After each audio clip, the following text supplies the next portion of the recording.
Kanya-kanyang galaw na ngayon ng mga NBA teams para nga magpalakas pa para sa susunod na season. Simula pa lang ng off-season ay kaliwat kanan na kaagad ang mga trades na ginagawa dito ng mga franchise.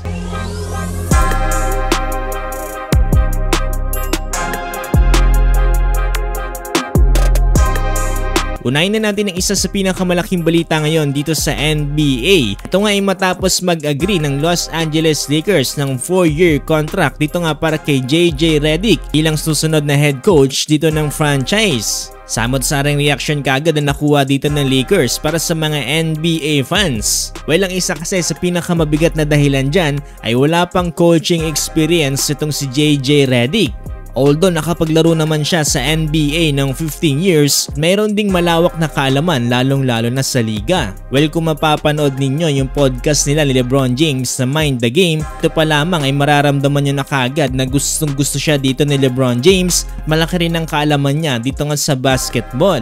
Dahil every episode ay pinag-uusapan nila ni LeBron James kung ano yung maganda at hindi maganda dito nga sa loob ng NBA. Actually, episode 1 pa lang dito ng kanilang podcast ay marami na kaagad ang nakaramdam na possible nga na maging head coach itong si JJ Redick para sa Los Angeles Lakers. At hindi nga nagkamali dyan ng mga Lakers fans at si JJ Redick nga naging head coach. Bukod nga sa pagiging player dito sa NBA ay naging ESPN analyst din itong si JJ Redick. Dami ang mga nagsasabi na kinuha daw ng Los Angeles Lakers itong si JJ Redick dahil malaki ang impluwensya ni LeBron James sa kanya. Napakadali nga lang daw nilang kumonekta sa isa't isa. Sa ngayon, ang nire-request naman ngayon dito ni JJ Redick ang maging assistant coach niya ay itong si Rajon Rondo. Ayun, ang mangyayari ngayon parang reunion na magtotropa dito nga sa franchise. Tignan na lang natin kung magiging epektibo nga ba yung mga kaalaman dito ni JJ Redick for the next 4 years dito para sa Lakers. Sa kabilang banda, para sa mga OKC fans, nagkaroon ng kaunting adjustment para dito sa kanilang roster. Ito nga ay matapos si trade si Josh Giddey papunta dito sa Chicago Bulls kapalit dito ni Alex Caruso.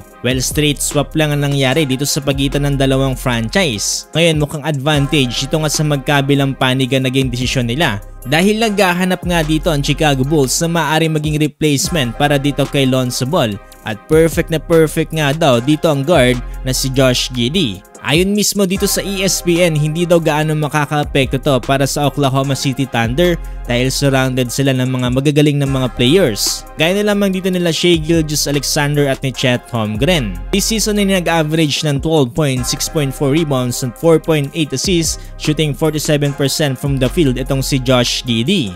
Hindi na rin masyado nakakagulat na ititrade talaga itong si Josh Giddey ng OKC, lalo na yung naging inconsistent siya nitong playoffs. Sa kabilang banda, advantage naman para sa OKC Thunder dahil nakuha nila si Alex Caruso na merong 41% from beyond the arc. Bukod pa dyan, rank 4 din siya dito sa steals sa NBA last season. Malawa din siya sa defensive half-court matchups itong 2024 NBA All-Star Players. Saktong-saktong itambal itong si Caruso dito nga kay Dort dito para sa OKC Thunder. Itong nakarang season, nag-average si Caruso dito para sa Chicago Bulls ng 10 points, 3.8 rebounds at 3 assists, shooting 46% from the field. Ang ayon ba kayo dito sa mga nagawang trades at move dito ng mga NBA franchise? Abangan nyo lang yung mga susunod pa dito sa ating channel.